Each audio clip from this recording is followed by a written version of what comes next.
Hello, screenwriters, and welcome to Writing for Screens. Ask me almost anything. My name is Glenn Gers. I am the owner of Writing for Screens. I am Writing for Screens. I am here live most days, 3 p.m. Pacific Standard Time. Most days I am working on showing how I write a pilot script, but once a week I am trying to do a full Ask Me Anything session. And that's what we're doing now. If you are watching this not live, if you are live but I am not, if you are watching this on a video, you can still ask me a question that I will try to answer in the future by going to writingforstreens.com and clicking on Contact Me. There's Contact Me's all over the place on almost every page. And if you click it, it'll open up a little window that lets you write a message to me. It goes to me as an email. I will answer it, or I will try and answer it here. If you don't feel like going through all that, you can just type a comment or question into the comments of this video or any video. They're all the same to me. I did them all. They're all going to come to me. So therefore, hi, ask me a question if you have one. Leave me a comment if you have one. Hello to 99 Precinct. Hello, howdy to Kirby Light. Howdy do. We are going to be doing a lot of AMAAs. Ask me almost anything. There are things I will not say or talk about, but at the moment, we got a ton of questions, starting with, do I have to live in Los Angeles to be a screenwriter? I've been asked this many times, but particularly our friend Wolf asked it because he lives in, as he puts it, a very remote place. And the question is, do you got to do it? Do you got to be in LA to be in the business? Kinda yes. Here's the thing. Almost all of the writing that you can do for money in the industry is going to involve having meetings, work sessions, being available to be called into offices to work together. Most writing work, most paid screenwriting now is for some form of TV or series, streaming, cable network, whatever. It's going to be something that is not going as a theatrical feature, but as a series. And as a series, you work on a staff. And as a staff, you work together in a room. Has the pandemic changed everything? Yes, for a while, rooms were all virtual. I guarantee you the second that becomes no longer a safety issue, rooms will be physical again. People will be called to work at the corporate location. Shows are corporate jobs. They're big, expensive corporate projects, and you are an employee of the company. So yeah, you will, if you get to that stage, have to live most likely in Los Angeles to work on a show or a theatrical feature. But, this is a big but, do you have to live in Los Angeles to get that job? Once again, when you get that close to it, if you have an agent or a manager who is putting you up for jobs, yes, you will probably have to go in for meetings. But until you have an agent or a manager who is putting you up for meetings, you don't have to be in LA because it is very hard and expensive and competitive to be in LA. And if you are just trying to build yourself a reputation, if you're trying to build yourself a career, you should do that from wherever it is most safe, sustainable, and supportive. There is no need to be in LA to learn writing. And if you are trying to become a professional before you have learned writing, this is the big problem. Do not do that. Do not say, oh, I want to become a professional writer. Therefore, even though I still have a lot to learn, I'm going to go be the professional part and I'll learn on the job. That's not how it works. This profession is really, really, really hard. It is incredibly competitive. It is incredibly demanding. And frankly, you have to be really good at it before you start getting jobs. You can't learn on the job. You can't just be, when they say you're a baby writer, which is the beginning level of writer on a staff, it's the first job, it's the entry level. You are not a beginner. They don't hire beginners for those jobs. They're hard jobs. That would be like hiring a beginner jet pilot. You're going to crash and burn if you're a beginner. If you are just learning how to write, you don't have to come to LA. I would frankly suggest you not come to LA. I mean, come to LA to visit. It's a great place to visit, but it's a hard place to live. It is extremely expensive.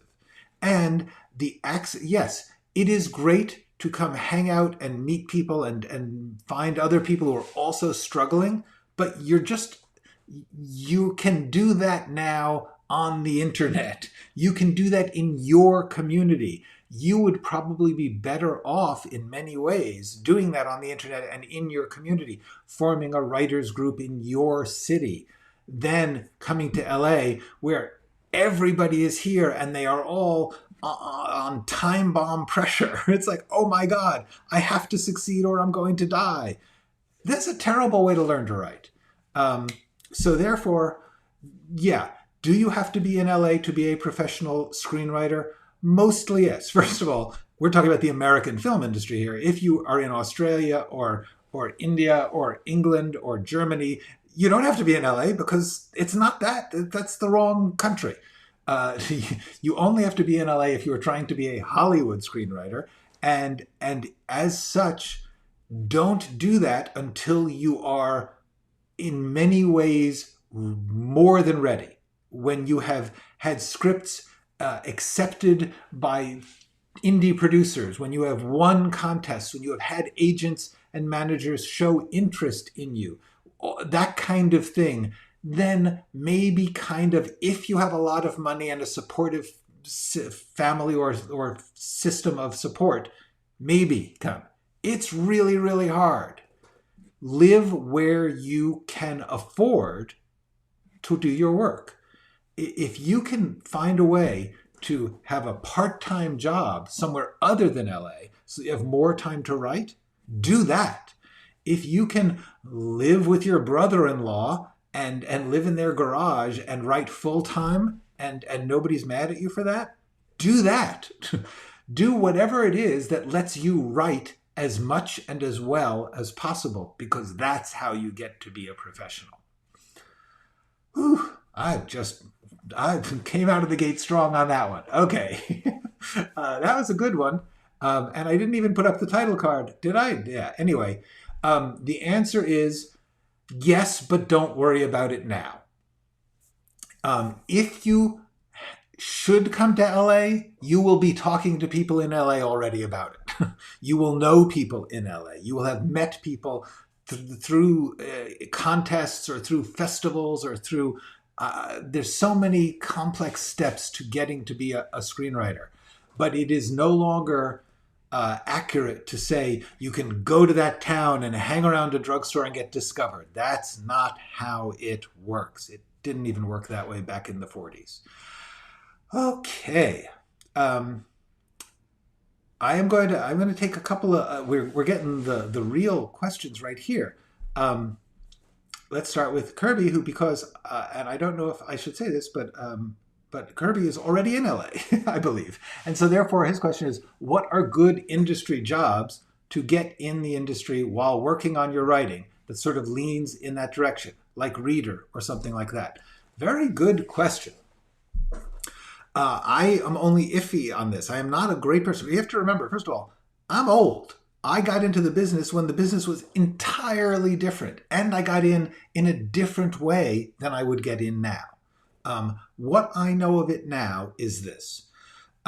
If you could get into an internship program or some kind of production assistant, writer's assistant, writing room assistant. That is the best way to learn that end of the business.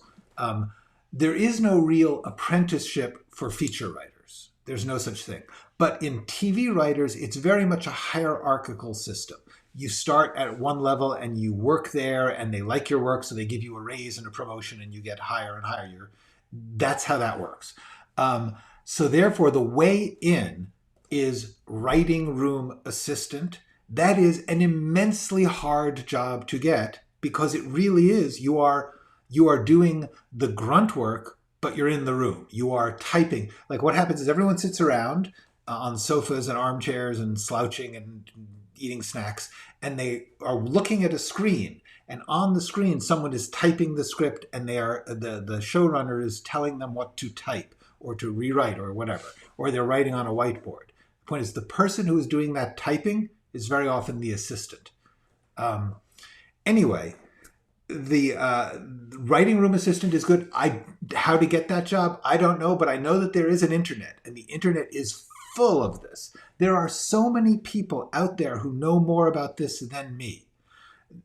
Research this. Your job is, as a wannabe professional, learn about the profession by Googling, Binging if you want, or DuckDuckGoing.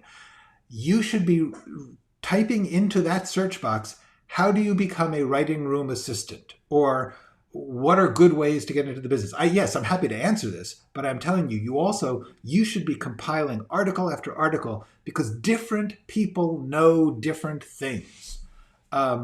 So that is one industry job that is a good way in.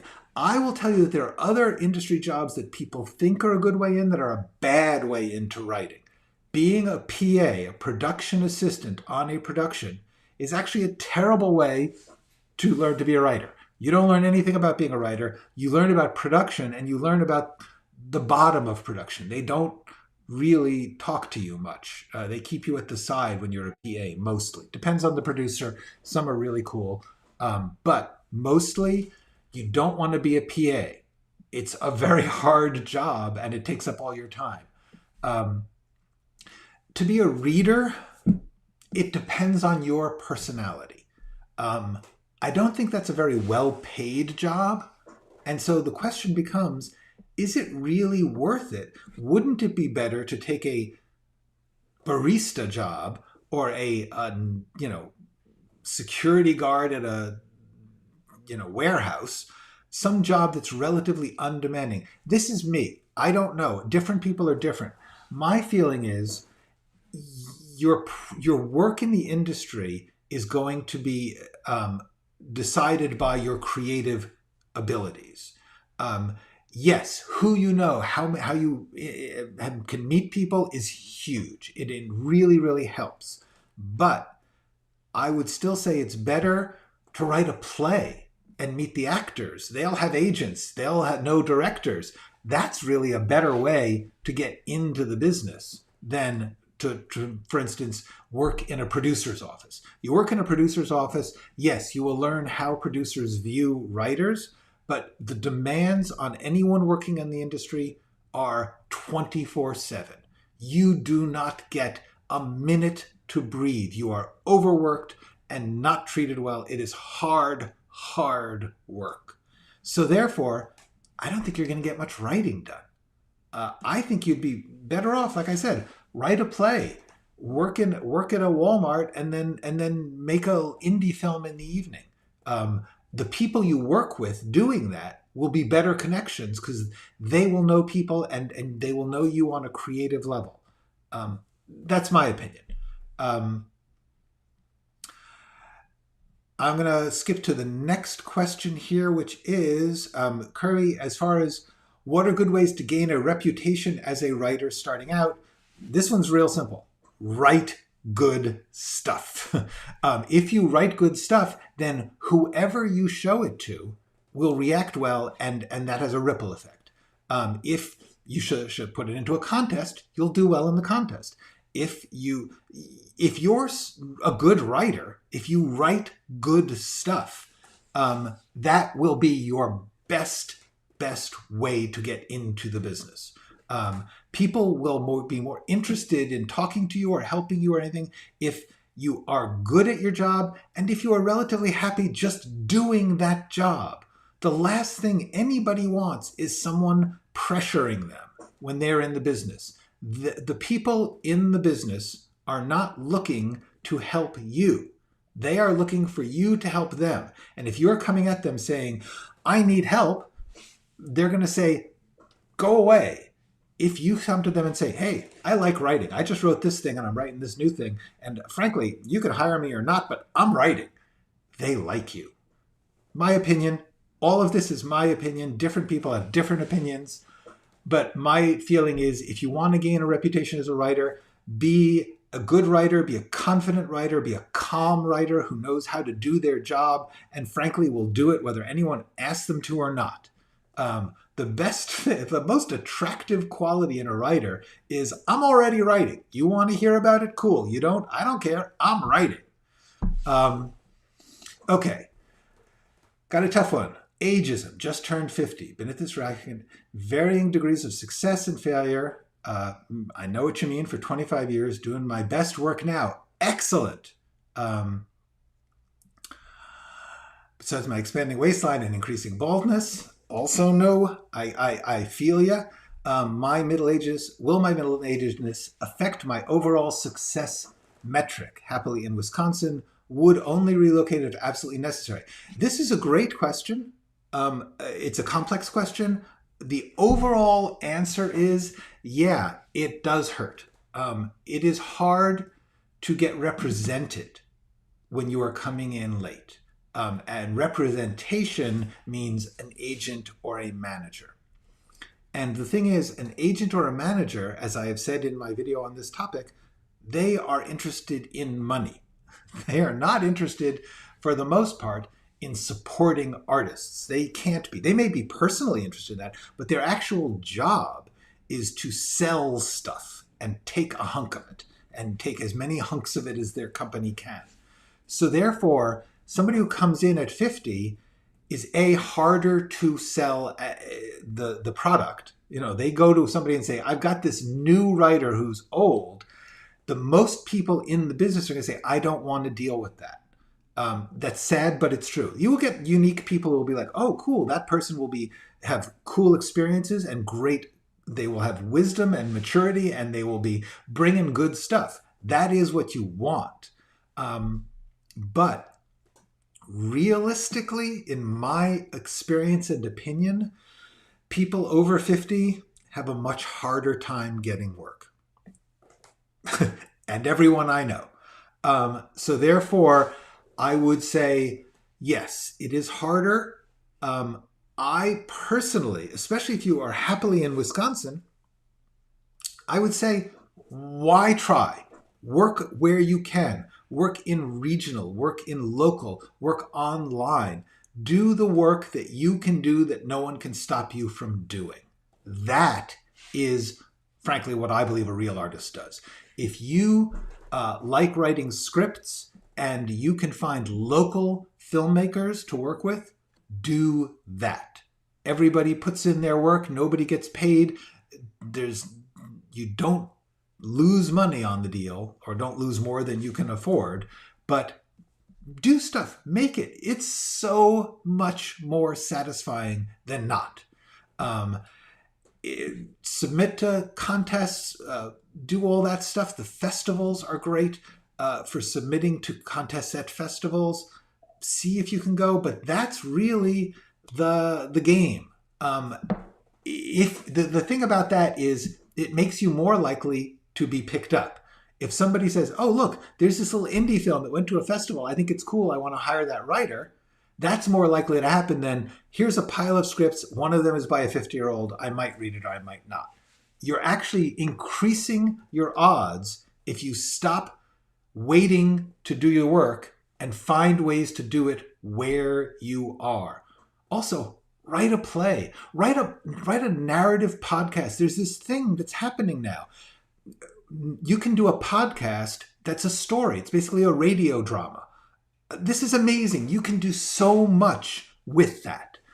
If you don't like that, if you're very visually oriented, look into doing hand-drawn animation or your own animation or any form of indie film, or write a play. There's so many ways to write. And truthfully, and I really, really cannot say this enough, if you could write something that's not a script, does it have to be a script? I know I'm here doing writing for screens, but it's not the only kind of writing. Write a novel. Write a novel in your script form. I mean, take out the freaking scene lines because they're the worst. Format your dialogue like dialogue, but then just write how you write.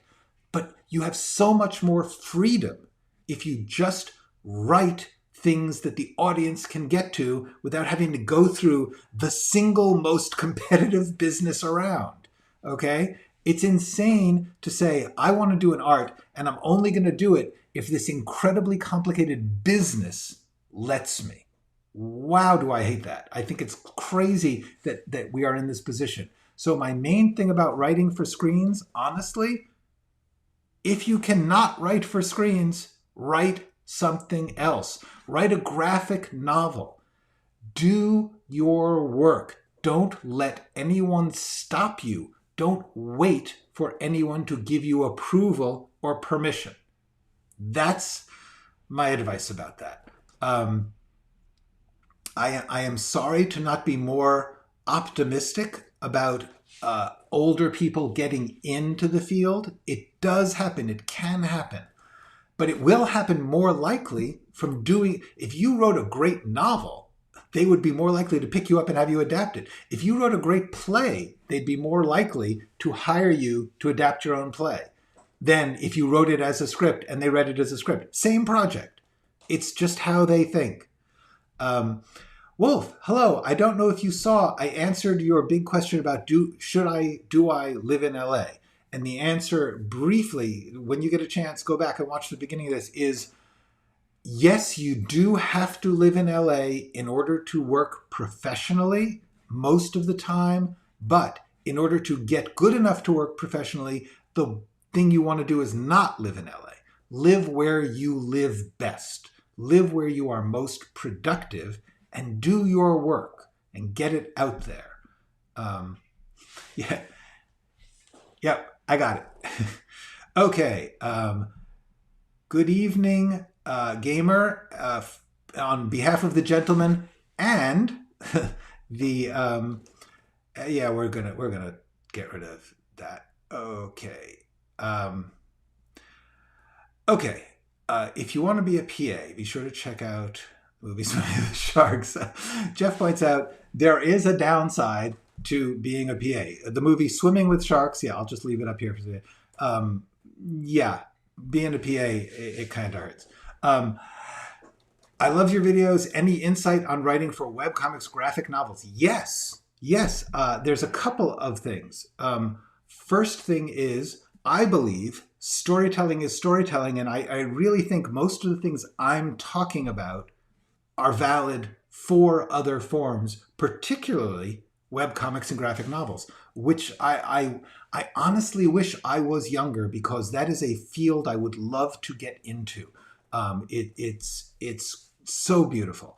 And there's so much thing. The other thing I would say is, I don't know if you've seen it, but Scott McCloud has 3 books. I'm tempted to go grab them off the shelf in the other room. But for the moment, I'm just going to type them here.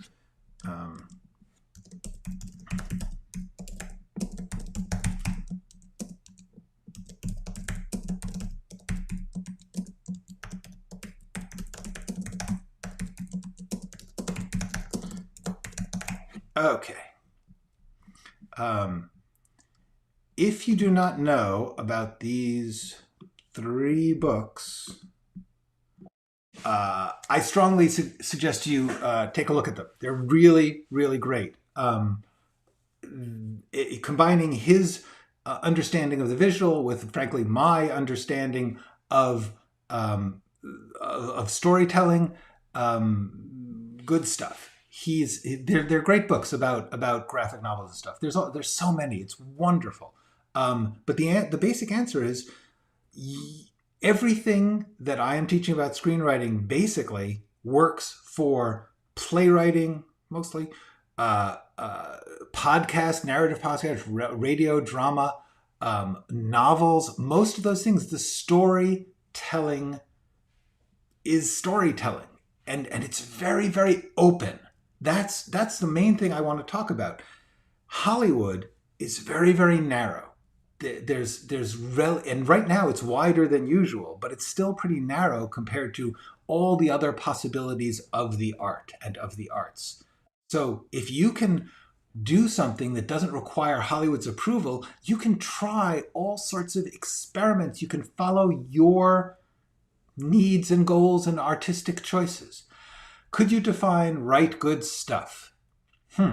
I would say partly everybody has a different one. You have to choose your good. Like if you really like Aaron Sorkin, you may think that well, David Mamet actually is kind of good in the Aaron Sorkin category. I'm saying like somebody who writes sort of inarticulate movies where people sort of don't talk much, then you're going to think that's terrible. If you really like a sort of mumbling, mumblecore, casual dialogue kind of thing, you're going to hate a more formal Aaron Sorkin, David Mamet kind of script. The answer is you need to define for yourself what is good stuff.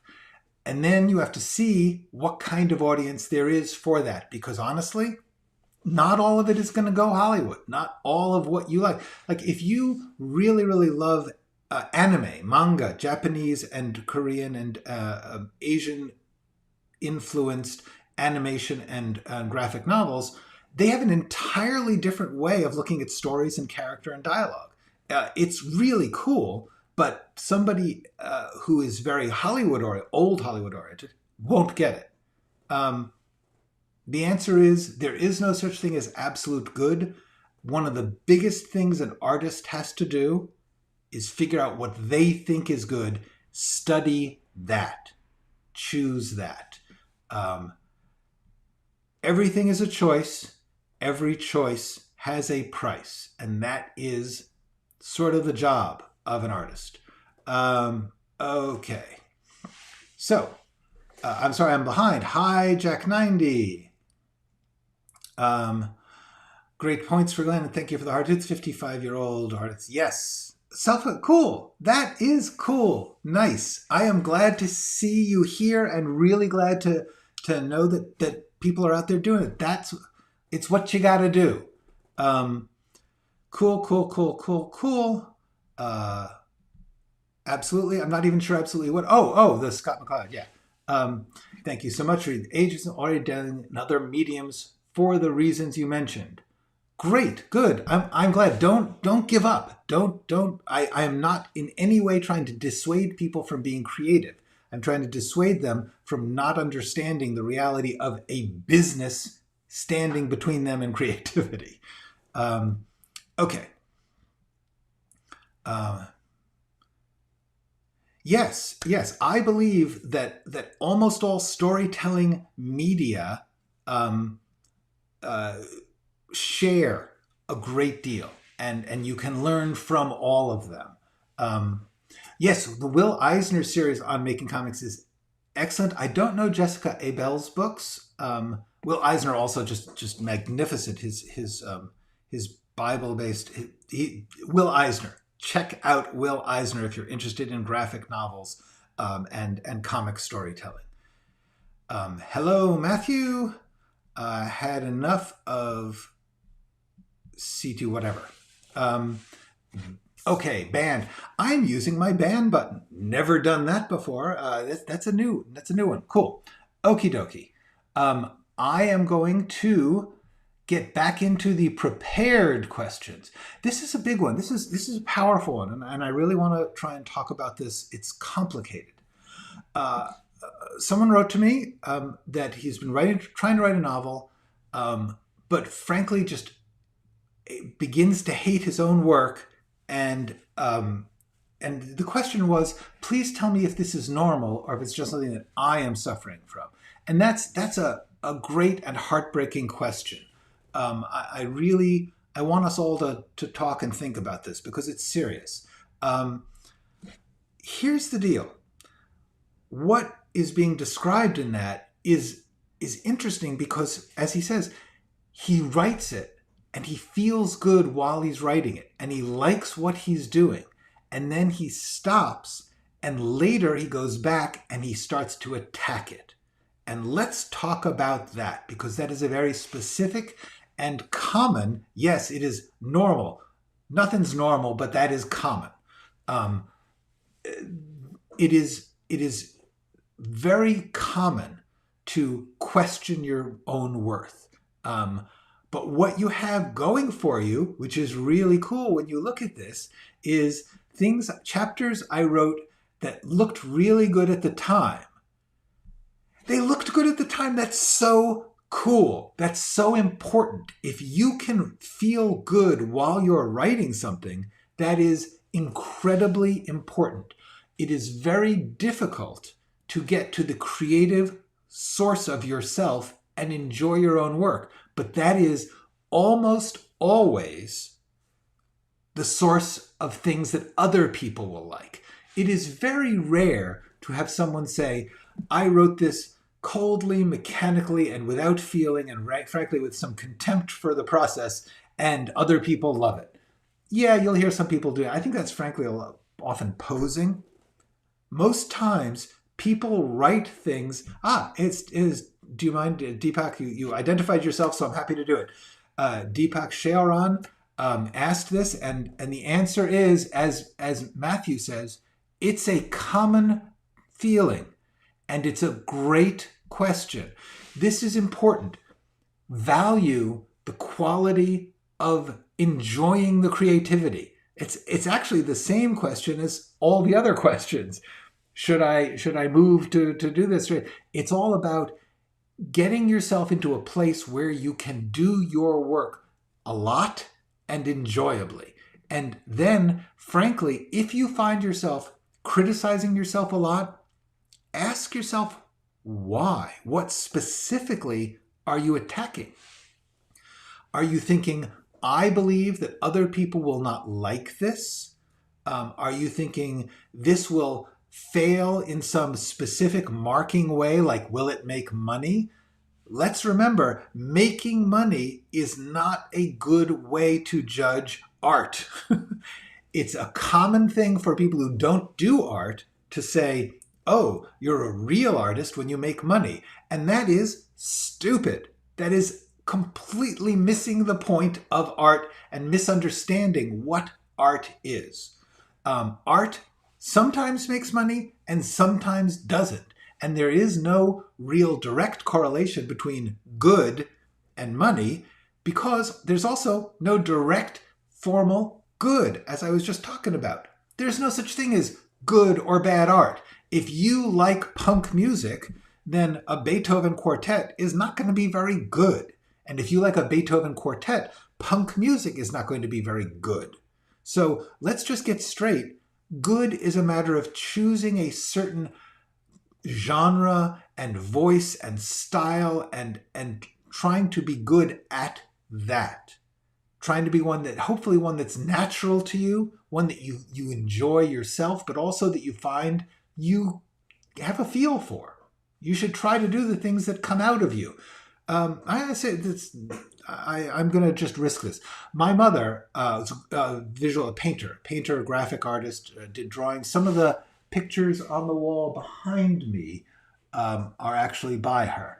Some are by other people. She would constantly attack her own work because she said it wasn't like Rembrandt and Sargent. And frankly, first of all, it was like them. It was in those voices and pretty good at that voice. But the main thing is, no matter who you are trying to be like, you're still going to be you. Your voice, your style, your imagination is going to come out the way it comes out. There is nothing you can do to stop that. Okay? Famously, so many artists thought they were something other than what they are. Jack Kerouac desperately wanted to be Thomas Wolfe. Thomas Wolfe was a famous writer in the 1920s and 30s. Jack Kerouac was very inspired by him. Jack Kerouac didn't write like Thomas Wolfe. His first novel, he desperately tried to. Ray Charles desperately wanted to be Nat King Cole. His first couple of albums are trying to sound like Nat King Cole, and then he discovered his own voice. This is the point. You need to be able to accept who and what you are, because whether or not that makes money, whether or not that pleases your family, whether or not that is something that's excited in the downtown art crowd, all of those things don't really matter. Okay? It just doesn't matter, because you've got to do what your artistic instincts lead you to and what your gifts are good at. That's what you got to do. So spend your time thinking about that, finding that, practicing that, and showing it to people, and seeing if you can find some people who like that. Whew. Okay. Writing for me is moments of joy in between prolonged periods of confusion and frustration. Me too. That's why I am doing this. Because after I got so lucky, I was worked very, very hard and was determined like you wouldn't believe, but I also got very lucky and got rewarded for my style, partly. Some people got rewarded more, some people got rewarded less. No matter what, writing is moments of joy in between, hopefully not prolonged periods of confusion and frustration. What I'm trying to do is, in the course of doing that, I sort of sat down every day I was writing and said, what can I do to up the joy and lower the confusion and frustration? And that is what I'm trying to teach you guys. For whatever it's worth, I believe the tools that I'm showing you help relieve some of the confusion and frustration so that you can find who you are. I don't know who you are. Nobody can tell you who you are. You have to figure out who you are, and you have to be the best you can be, whether or not that makes money. Money is not how you decide who you are or what you should do. Ivy, who I do not know yet, so hi Ivy. Whenever I write, I overthink the grand scale of the story and all the possibilities. How do I avoid this? I even get frozen during the outline process. That's a great question. Small steps. I personally, because I have the same problem, that is why I sort of invented the process that I invented, which I've talked about in several videos. I have an outline, and then I have an overview, and I have them in two separate documents. And in the overview, I can put all the grand scale stuff, and that is a big messy document at first.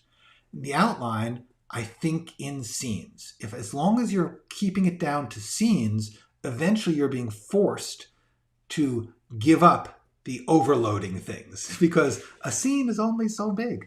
It's just, no matter how great your scene is, it's just a scene. It's just a couple pages. And so you sort of ask yourself the questions about just that scene. And then if you go back and forth, you can sort of relieve the grandiosity pressure. And you can begin to notice, like I've been doing, if you're watching this, the how-to, the step-by-step stuff, I will have some grand theme, but then I'll kind of forget about it in the scene to scene. And then I go back to my overview where I just blather out all my big beliefs. And I'll say, oh, well, that's a great big belief. I like that big belief. Where is it in the scenes? What character is going to speak it? What action is going to portray it? That's how I learned to handle it. The process of keeping things down to characters and scenes helps me. If you have more specific questions or more specific examples about that, Ivy, I urge you to contact me. In writingforscreens.com, you click on Contact Me, and it will open up a little email form and you can write me, and hopefully I will be able to answer more specifically and be more helpful, because that's a real problem, but it's a real fixable one. This is interesting. My problem is the opposite. I think of minor situations and can't come up with the big scene. You know what I would say about that one? Don't worry about it. Write the minor ones, and then when you're written, you can look at it and say, what is the big here? I can find the big, the themes, the ideas, or whatever in the work I've got. Use what you have. Do I have that? Let me see. Thumbnail. Yes. I did a whole video on this. Use what you have. If what you have is little things, then write with those, and eventually they will speak to you. They will say, this is more important than that. If you have only big, grand ideas, use that and ask yourself questions like, how do we know that? Who says that? How do we see that? In both cases, the answer is do what you do. Don't try and fight what you do. Just put it someplace where you can look at it and then take the thing that's not there out of the thing that is there. Does that make sense? I really feel like this should be making sense, but please let me know in the comments, because I'm trying to explain sort of like the worst thing you can do as an artist is spend your time thinking about the thing you don't have. Think about the thing you do have. If you have great, grand things, write them down. Then you'll start to break them into littler pieces. If you have great, little tiny things, write them down. Get them down. Maybe they'll show you a bigger pattern. Punk versus Jan, comic versus oil painting. Yes, exactly. Are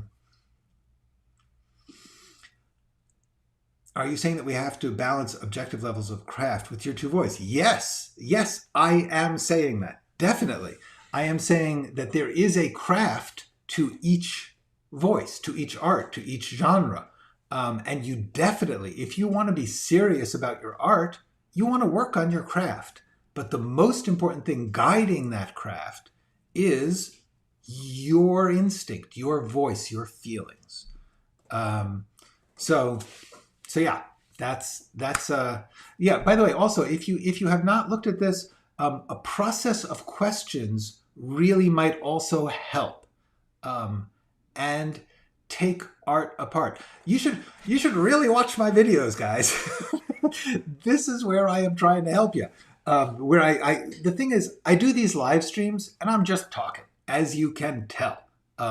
But for the videos, the ones with those thumbnails with the big words on them like that, those are the ones where I craft the information to be as useful as possible.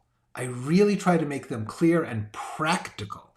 And therefore, when it comes to the how do I, check that. You'll be surprised. There's one on taking small steps, really helpful when you're feeling like you're thinking too big. Yes, it is. It's weirdly, it is a conversation. You have to understand, when I started doing doing this live stream thing, it never occurred to me that anyone would be watching live. I assumed that they would just become videos that people watch. So this is really freaking me out. Okay. Let's see. I'm going to just answer one or two more. Before I write my outline, I fill in a question and answer sheet, which clarifies what do they want? Why do they need it? And then what's stopping them in the... Yes, everybody has their own ritual. The one thing you want to do is make sure that whatever, like with my questions that I'm giving you of like the questions to ask yourself, the point is not to be able to answer the question. The point is to be able to write the scene. So therefore, what you want is to answer the question so that you give yourself a place to stand, shoes to stand in, eyes to look through, so that you can say, this is how they feel, this is what they want, this is what's happening. You're constantly going back and forth between the analytical and the emotional creative. Okay. Good. I am glad. So listen, it's been 45 minutes. I am going to start to wind down now. There are a bunch of questions. I'm gonna have to put some of them off. But I'm gonna talk about this one. Is there a Blake Snyder type beat sheet for web series? Here's what I think about all of those. Any kind of formalized, this is the formula by which you fill out to write. Be very, very cautious, wary of using any predetermined formula. The thing is, they can be useful. Just like when I personally believe you should make your own. I believe that if you like this take art apart thing is a real big deal. Take art apart. Watch that video. I believe what you do is you take your favorite version of something. If you love Star Wars, or if you love Charade, or if you love Breaking Bad, take some of them and break them down. Write the outline form. Think about how it works, how they do it. Don't get hung up on the camera angles and stuff. Think about the scripts and figure out what that is, and then use that to sort of inspire what you're doing. But if you take some book, or sometimes now they have software or card games where it's like, this is how you do a story, you are going to be painting by numbers. And a painting by numbers painting always looks like a paint by numbers painting. You can see that the artist was not operating freely. They weren't giving their talent its due. And they weren't operating as fully as an artist. The people who make those formulas are almost always either formulaic artists themselves, or more often they are producers or executives or people who have spent their time in the business of judging scripts, and their job is the business. They are trying to find a formula as if art was shoes, and it's not. There is never a set formula for creative work. There are conventions, and you should know them and you should use them. But there is no universal formula for art. There is no universal good or bad for art. That is why art is hard. That is why not everyone can be an artist, because you have to take a stand. You have to say, I am going to bet on this one to please some people. And if you are only betting, I have to bet $100 million opening weekend, you are kind of setting yourself in a business, not in the art. And that can work. It works for very, very, very few people. Honestly, you would probably be better off buying lottery tickets, winning a Powerball, and financing yourself. That's the odds when you try to hit that narrow formula of success. By the time you got to that formula of success, if you could figure it out, it would have changed. Okay. Thank you so much. This is very kind of you. I'm really glad. I'm really glad that you guys are liking it. I am going to be taken off now because I'm hot and tired, and I will be doing this again at least once a week. I will just do one of these yellow card, ask me almost anythings. And the rest of the time, please do ask me by using the website or the comments here. It's great to see you all. Thank you.